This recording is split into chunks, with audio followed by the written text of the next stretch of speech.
हमें reservation policy की तरफ से, काका कालेलकर आयोग की तरफ से हमें कुछ भी हासिल नहीं हुआ।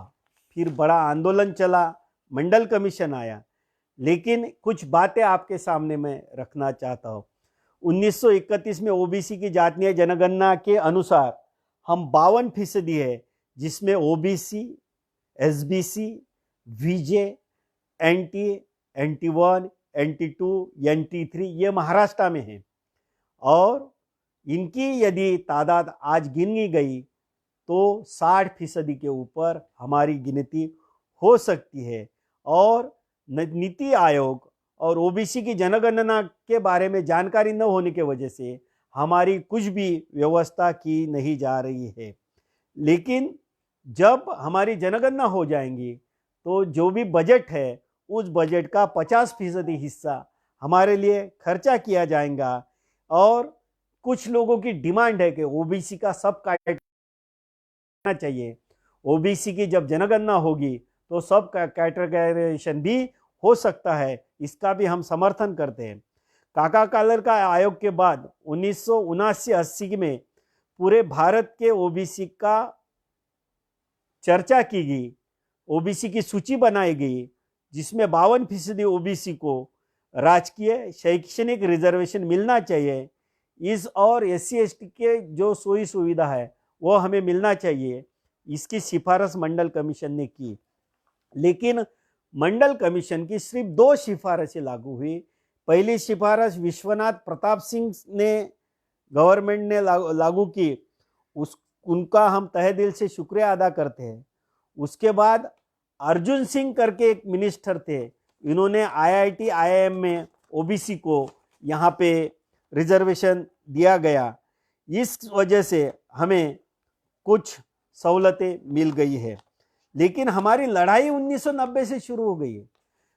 आपको एक सच बात बताता हूं, मंडल कमीशन के पहले हम 12-13% नौकरी में थे। मंडल कमीशन लागू होने के बाद हम 6.9% नौकरी में हैं। ओबीसी 27% रिजर्वेशन दिया, लेकिन कभी भी 50% भी नौकरी में नहीं रहा। यहाँ की जो शासक जातियां है यह हमें हमारे दम पे रिजर्वेशन मिलने के बावजूद नौकरी और अपना हक अधिकार रिजर्वेशन नहीं दे रहे हैं। हमारे बच्चों को स्कॉलरशिप तक नहीं मिल रही है। बहुत कठिनाइयों के तहत हमारा ओबीसी काम कर रहा है। यहाँ के मीडिया के जितने भी हमारे भाई हैं उनको मैं एक विनती करता हूँ कि आप जब भी कोई मजदूर को पूछे तो उनको पूछे आप कौन से बिरादरी के हो, वो बताएगा हम ओबीसी बिरादरी के है, हम SC बिरादरी के है, हम ST बिरादरी के है। इस तरह की हमारी जो बातें हैं। लेकिन इस अवसर में हमें क्या करना चाहिए? हमें यह बात बहुत ही जरूरी है कि हमारे समाज को जागरूक करते हुए हमें, अब कोरोना की वजह से हम अपने घर में हैं, लेकिन जब कोरोना खत्म हो जाएगा हमें घर से बाहर निकलना पड़ेगा। भटकते हुए ही सही मंजिल तो मिल जाएंगी, गुमराह तो वो लोग हैं जो घर से निकले ही नहीं। साथियों, हमें हमारे ओबीसी की जात न्याय जनगणना का आंदोलन बड़े जोर से, बड़े चाव से, बड़े दम लगा के हमारी जो महापुरुषों की, हमारी जो पुरखों की, हमारे जो बाप दादाओं की कमाई जो है, ये कमाई को यदि बचा के रखना है, हमारे स्वतंत्रता आंदोलन में जो शहीद हुए, हमारे सरहद पे लड़ने वाले जो सिपाही है, हमारे गांव के रास्तों में घूमने वाले जो पुलिस भाई है, हमारी जो आंगनवाड़ी सेविकाएं है, हमारी जो आशा वर्कर है, ये सब ओबीसी SC ST है। ये पचमंदा लोग हैं, ये हमारे भाई लोग हैं। इनके बच्चों के विकास के लिए हमें 1 पॉइंट प्रोग्राम अब चलाना पड़ेगा। वो प्रोग्राम है कि अब कोरोना के बाद एक देश में नेशनल प्रोग्राम आ रहा है। वो नेशनल प्रोग्राम है ओबीसी जात न्याय जनगणना। वो जनगणना के वक्त जब अधिकारी हमारे घर में आएगा तो उसको हमें बताना है कि भाई आपके कॉलम में एससी का कॉलम है तो वो बोलेगा हाँ एससी का कॉलम है। आपके कॉलम में एसटी का कॉलम है तो वो बोलेगा हाँ एसटी का कॉलम है। क्या भाई आपके कॉलम में ओबीसी का कॉलम है? वो बोलेगा नहीं ओबीसी का कॉलम नहीं। तो उसको बड़े प्यार से बताना कि भाई यदि ओबीसी का कॉलम इसमें नहीं है तो हमारा इसमें सहभाग नहीं है, क्योंकि ओबीसी की हर 10 साल के बाद जनगणना होनी चाहिए। हमारे देश के संरक्षण मंत्री जब गृह मंत्री थे सम्मान्य राजनाथ सिंह साहब, इन्होंने हाउस में बताया 2021 को इस देश की जनगणना होगी, तब हम इस देश में ओबीसी की भी जनगणना करेंगे। हम कहते हैं अपना वादा पूरा करो वरना कुर्सी खाली करो, ओबीसी की जनगणना करो। हमारा एक दूसरा नारा है जिसके लिए आप हमें फ़ोन करके भी कुछ बातें पूछ सकते हैं, व्हाट्सएप पे कुछ बातें पूछ सकते हैं, फेसबुक पे कुछ बातें पूछ सकते हैं। Reject NRC CAA project OBC जात न्याय जनगणना। एनआरसी सीएए हमें नहीं चाहिए, हमें ओबीसी की जात न्याय जनगणना चाहिए। ये बातें हमने रखाना चाहिए। आज की परिवेक्ष्य में कुछ जो बातें हैं इसकी डिमांड मैं आपके सामने रखता हूँ, और मुझे जो समय दिया उस समय में मैं मेरी बातें कंक्लूड करूँगा। हमें पहली बात तो ये बतानी है कि ओबीसी समाज की जनगणना होनी चाहिए। इसके लिए जन आंदोलन खड़ा करना चाहिए भारतीय संविधान की चौकट में रहकर। मंडल कमीशन, नच्छपन आयोग और स्वामीनाथन कमीशन, इनकी पूरी सिफारिशें मंजूर करनी चाहिए। अभी जो देश में अवस्था है, यदि हमारे देश में जो आंदोलन हम पूरे देश में चला रहे हैं, 2 प्रकार के आंदोलन हम इसके अलावा चला रहे हैं। पहला है फ्री हेल्थ और दूसरा है फ्री एजुकेशन। यदि पूरे देश में फ्री हेल्थ किया जाए, पूरे देश में फ्री एजुकेशन किया जाए, तो यह 2 बातें की वजह से हमारे देश में बहुत बड़ी लाखों के तादाद पे, करोड़ों की तादाद पे रोजगार निर्मित होगी। जब बढ़ेगा तो इंडिया, भारत आगे बढ़ेगा।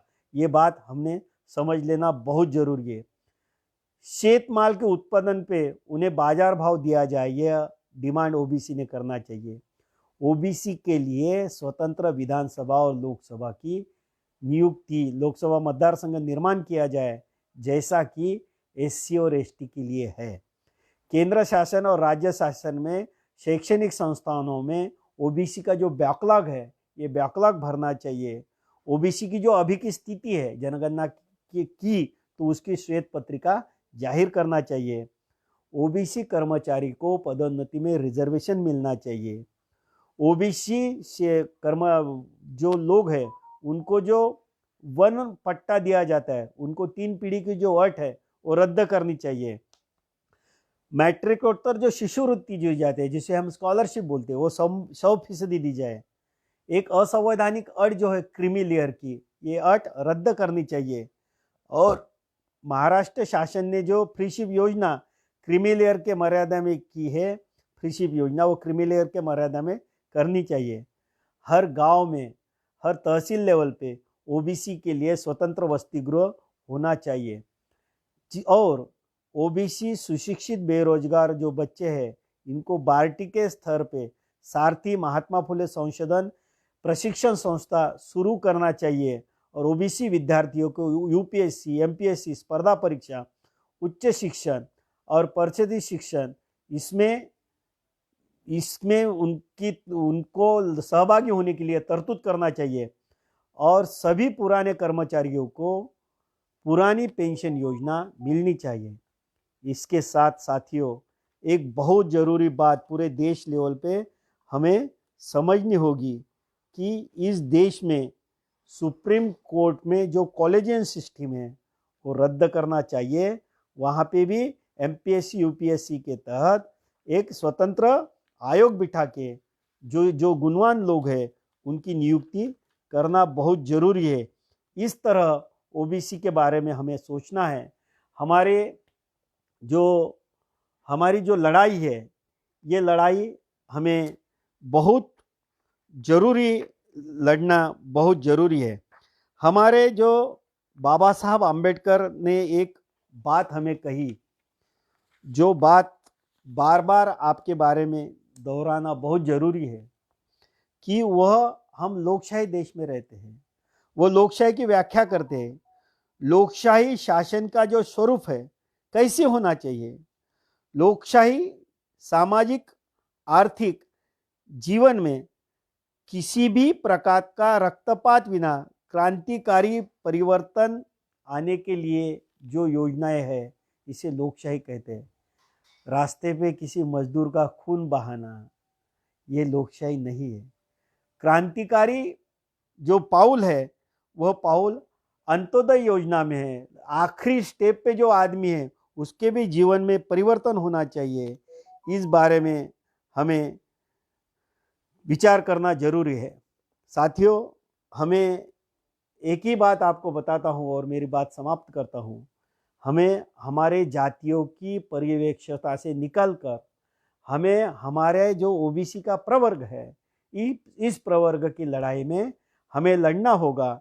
यदि हम नहीं लड़ते तो हमारी हालत बहुत खराब हो जाएंगी। हमारे बारे में सोचने वाला कुछ लोग नहीं होगा। हमें ईमानदार कार्यकर्ताओं की फौज निर्माण करनी होगी। तेरे ही पसीने से सस्ता है देश, तेरे ही पसीने से सस्ता है देश, सस्ते हैं शहर, निकलता है धुआं कारखानों से। ये ओबीसी के बारे में है, एससी के बारे में है, एसटी के बारे में है, पचपंदा के बारे में है, किन्नर के बारे में है, जो मजदूर काम करते उनके बारे में है। सस्ती इमारतें, रास्ते और पुल सभी बनते हैं, बांध बनती है, नहरें बनते हैं, नले भी, सस्ते खेत खलियान बाग बगीचे भी। आज तू ही नंगा पाव चल रहा है, आज तू ही नंगा पाव चल रहा है। भूखा पैसा गोद में बूढ़ी माँ, खांदे पर बच्चे, पसीना बहाते, खून जलाते, धूप खाते। सच्ची मंजिल गाँव है तेरी, अपने वही है, मरू या जीव घर खुद का एक बार देखूं। क्या ये खुदकुशी है तेरी या खून है तेरा, या मर्डर है तेरा। यह हमारी यामिनीताई चौधरी ने ये बातें बताई। इसके बावजूद भी गर्व के साथ हमारा मजदूर कहता है, ए सड़क, तेरे लंबाई पे तुझे गर्व होगा, तुझे तो मेरे पाँव ने हमने गिन लिया है। साथियों, हमारे जो मजदूर भाई है, ये सब ओबीसी है, ये सब एससी है, ये सब एसटी है। इनके लिए हमें ओबीसी की जात न्याय जनगणना होनी चाहिए। यह आंदोलन चलाना बहुत जरूरी है। तहे दिल से आपका शुक्रिया। धन्यवाद, धन्यवाद, धन्यवाद। जय ज्योति, जय भीम, जय विज्ञान, जय संविधान। Thank you.